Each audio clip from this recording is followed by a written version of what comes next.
Kisah di awal film bernarasi tentang mitologi Dewi Kemakmuran yang melahirkan 160 juta dewa, bagaikan setengah populasi Indonesia. Lahirlah dewa pertama, Hastar, yang merupakan anak pertama sang Dewi. Dewi pun teramat sangat menyayangi Hastar melebihi anak lainnya.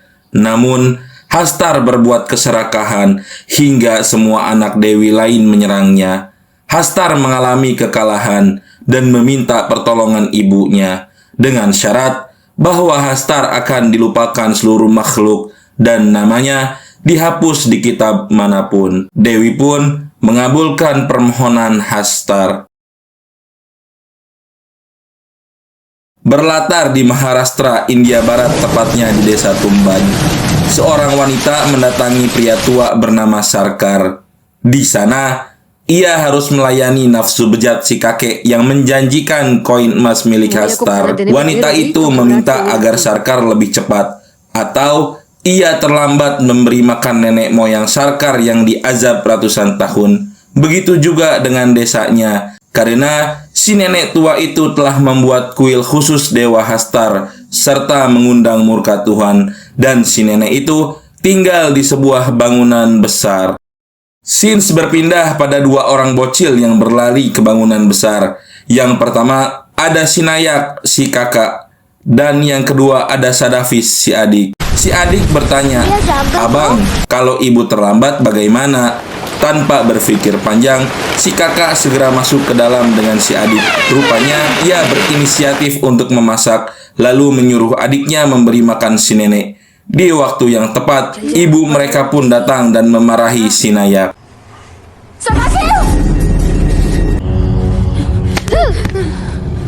Sepintas, kita akan diperlihatkan ibu mereka berdua yang memotong kuku kaki si nenek. Setelah selesai, rupanya nenek tua itu terbangun.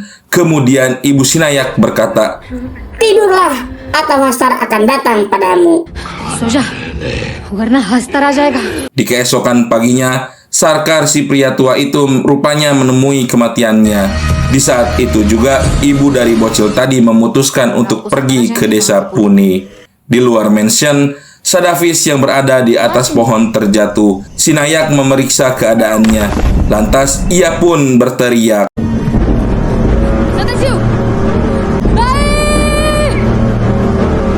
Di malam hari, ibu mereka bergegas membawa Sadafis untuk ke tabib, dan Sinayak diperintahkan memberi makan si nenek tua. Sinayak yang di dalam mansion berusaha mengambil gandum, namun semuanya terjatuh berceceran. Di sini kita akan terbawa ke dalam suasana malam yang gelap, cuaca yang dingin, bangunan keeng, tidak punya uang, pikiran pinjam dulu 100.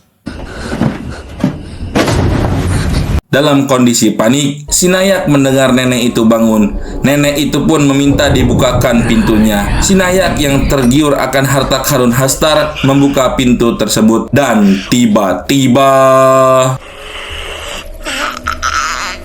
kita pun diperlihatkan dengan tampang dan suara si nenek yang menyeramkan. Nenek tua itu meminta makanan pada Sinayak.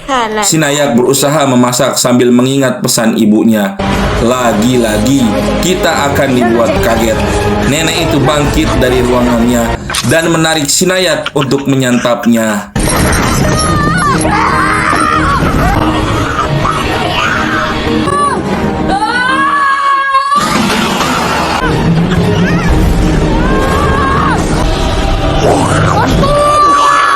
Alhamdulillah, Sinayak pun ingat dan berteriak, "Tidur, atau Hastar datang padamu." Nenek itu pun kembali tertidur. Tak lama kemudian, ibu Sinayak datang sambil menangisi kematian Sadafis, anak keduanya. Singkat cerita, Sinayak dan ibunya pergi meninggalkan Tumban selamanya.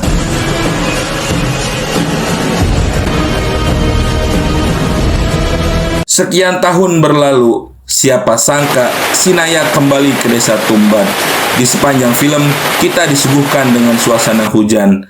Sinayak masuk mendatangi mansion yang tidak terurus itu. Ia pun bertemu lagi dengan si nenek yang kondisinya kian parah. Bahkan sebuah pohon pun tumbuh di tubuhnya. Kalau saya lihat mirip dengan film Apostle. Ada seorang nenek juga dianggap Dewi Kemakmuran dan tumbuh pepohonan di badannya. Lanjut. Sinayak rupanya mengincar harta milik Hastar dan ia bertanya keberadaan harta itu pada si nenek. Nenek tua itu pun mengatakan semuanya pada Sinayak. Keserakahan menyelimutinya. Ia mendulang begitu banyak koin emas di bawah rumah bekas milik Sarkar. Sifat tamaknya pun semakin menjadi. Sinayak kembali ke desa Pune menemui istrinya. Ia pun telah dikaruniai seorang anak. Hingga suatu hari, Sinayak pun ditipu oleh kenalannya bernama Ragav. Mulanya, Ragav menjual seorang budak wanita pada Sinayak. Namun, berkat informasi wanita itulah, ternyata Ragav merencanakan untuk ke desa Tumbad dan mencari koin emas itu sendirian. Esok pun tiba. Sinayak telah berada di rumah Sarkar. Di sana menyimpan banyak sekali misteri dan kita akan mengetahui bagaimana Sinayak mendapati koin emas itu. Sinayak memancing Ragav untuk mengikuti caranya. Benar saja, Ragav pun masuk ke gua bawah tanah. Ketika di dalam sana itulah tiba-tiba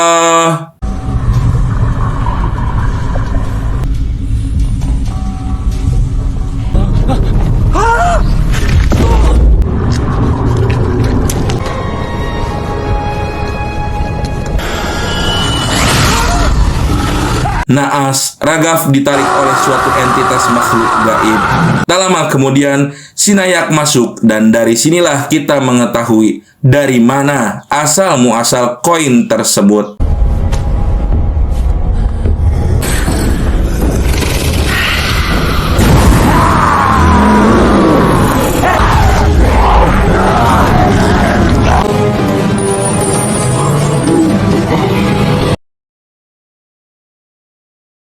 Bersamaan dengan itu, Ragav pun dikirim menghadap Tuhan oleh Sinayak. Sekian tahun berlalu, Sinayak yang tak lagi muda lantas melatih anaknya untuk meneruskan pekerjaannya. Karena ingin kaya secara instan, Sinayak pun hanya memikirkan harta dan harta saja. Sedangkan keluarga tidak dipedulikan, anak diterlantarkan. Arek beunghar mah gawe atuh sanes pesugihan, apalagi miara tuyul. Betul. Hari pun berganti. Sinayak bersama sang anak menuju Tumbad. Dan narasi di awal adalah percakapan mereka. Maka dari sinilah Anda akan mengetahui semua asal-muasal misteri ini.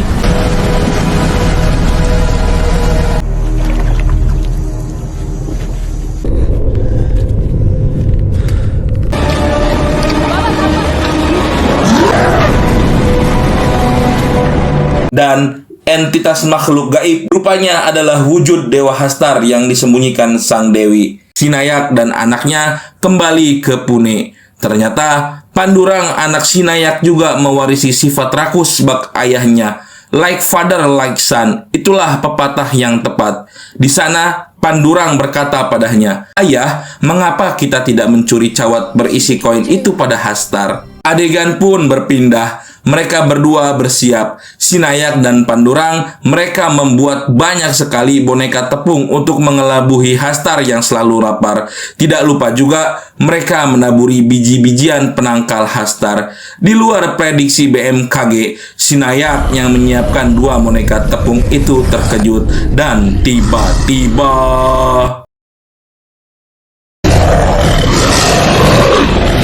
Hastar pun mengkagebunsin dirinya. Saat salah satu Hastar masuk ke dalam lingkaran ritual itu, tubuhnya pun melebur. Lampu petromak pun mati. Entah putus asa atau bukan, Sinayak lalu mengikatkan semua boneka tepung itu pada dirinya. Ia pun lalu memanjat naik tali tersebut, diikuti semua Hastar yang satu persatu ikut melebur.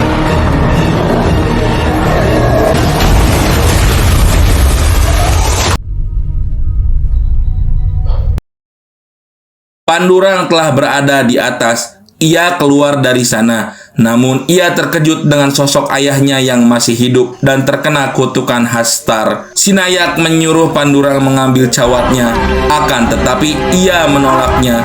Kemudian Pandurang melempar lampu itu membakar ayahnya dan berkata, "Ayah, tidurlah, atau hastar akan datang padamu." Dan Sinayak pun terbakar hangus beserta kutukan itu. Film pun tamat. Pesan yang dapat diambil dari film ini adalah keserakahan membuatmu menjadi buta, baik buta mata hati dan telinga. Ingatlah, keserakahan akan menghancurkan hidupmu. Teringat hadis Rasulullah yang menjelaskan tentang keserakahan. Berhati-hatilah engkau terhadap tamak, karena ketamakan mengantarkan Nabi Adam memakan buah terlarang. Saya Ejen Punjab 001 pamit undur diri. Wabillahi taufik wal hidayah. Wassalamualaikum warahmatullahi wabarakatuh.